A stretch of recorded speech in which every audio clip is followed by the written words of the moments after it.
We look at nature and we see beauty. We see forests, rivers, and reefs. But we forget, they were not just born. They were built. This is the beaver. Not a king, not a predator, but a builder. With stick and stone, it reshapes rivers, creates wetlands where none existed. And with each dam, life returns. Fish, frogs, birds, and trees. Beneath your feet, a world is rising. Termites, blind, tiny, tireless, build towers taller than a man. Perfectly ventilated, self-cooling skyscrapers of mud. Architects of the soil, recyclers of the dead. They create the ground we walk on. He doesn't sing the loudest. He doesn't fight. But this bird builds art. The bowerbird builds a gallery, a place of beauty to win a heart, a master of aesthetics in feathers and twigs. Now dive with me into an empire of color, built one cell at a time. Coral polyps, barely visible, work in silence. Together, they raise cities beneath the waves, reefs that shelter 25% of all marine life. And yet, they are vanishing faster than they grow. They don't wear crowns, they don't make headlines, but they build the stage where life performs. They are the silent architects, and the world is their masterpiece. In the forests of Canada, there lives a creature with a motto. Work expands to fill the available time. That's why beavers work day and night to build dams. Why? Because they can. If they had less time, they'd build smaller dams. The question is, what does a beaver do with all that time? In one season, it can fell up to 200 trees. Each one must be cut down perfectly, with its trunk placed precisely like the pieces of a giant jigsaw puzzle. Why? To create ponds, reservoirs, even artificial islands. A beaver's work is never done. But how does a single animal make such huge changes to a landscape? One tree at a time. Do you remember the last time you planted a tree? When you signed up to have a tree planted in your name, you probably thought, wow, I'm offsetting my carbon footprint. You might have felt good about yourself for a few minutes, but in reality, planting a tree is just a drop in the ocean. Meanwhile, the beaver has been building ponds for thousands of years. Its dams help combat floods, store clean water, and release it steadily during droughts. Their reservoirs capture falling leaves and dead branches, creating nutrient-rich soil for plants and trees. Beavers work for their own survival, but humans benefit too. Every hour a beaver spends building its dam is an hour it isn't eating crops or gnawing on wooden houses. So beavers build for themselves and us. In Africa, 24 million people rely on beavers for clean water, flood control, and even electricity. After 3 years of drought, one beaver was able to restore a village's supply of firewood. That's enough to cook meals for dozens of families. Yet the beaver isn't worshipped like a god. It isn't even safe. In some places, beavers are killed for being agricultural pests. Some people blame them for flooding, even though that's exactly what those dams are for. Most people don't realize that beavers work tirelessly for our benefit. But the truth is, we couldn't do without them. If beavers could speak, they'd say, "Don't thank me, it's just what I do." Now listen closely. Can you hear that gentle hum beneath your feet? That's the sound of termites working. Termites are the unsung heroes of the soil, the silent architects who create the ground beneath our feet. They don't stop when it gets dark. They don't sleep on weekends. They keep building their mounds non-stop for weeks on end. Just one termite colony can build a tower over 6 feet tall and wider than a house. Imagine if humans worked like that. They'd have built the Great Pyramid of Giza in just 3 weeks. Foraging for food, termites carry 10 times their body weight back to the nest. They never take a break for bathroom visits. Instead, they sacrifice their very survival, their own exoskeleton, to create homes for millions more. That's because termite bodies have 2 unique openings. One for eating, one for defecating. And by switching their diet, termites can switch that entrance from one side of the body to the other. Then they seal off that old opening, and voila, a new room. As termites die, they become part of the rooms. Their bodies form the very walls of the next generation's home.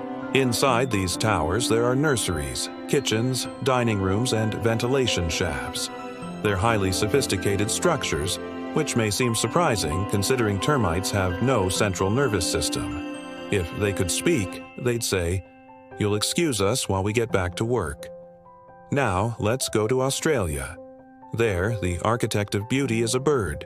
He's small, gray, and rather ordinary looking. He can't fly long distances, and he doesn't have any sharp weapons. In nature, that means he's likely to be overlooked. But this guy is anything but ordinary. During mating season, he transforms. His eyes turn bright blue.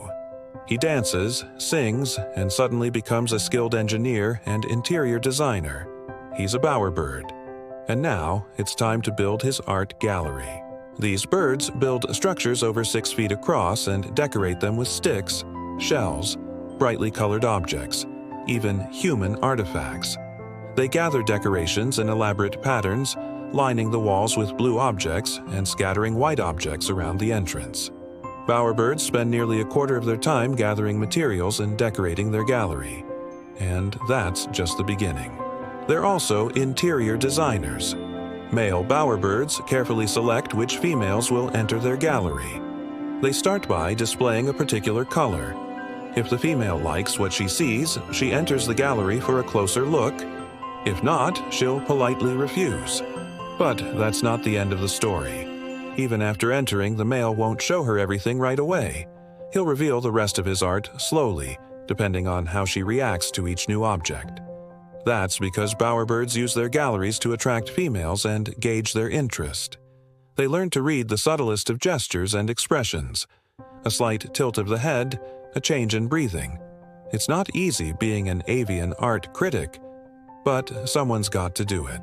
And now it's time for a final masterpiece, a special treat, a surprise that turns every gallery into a theater.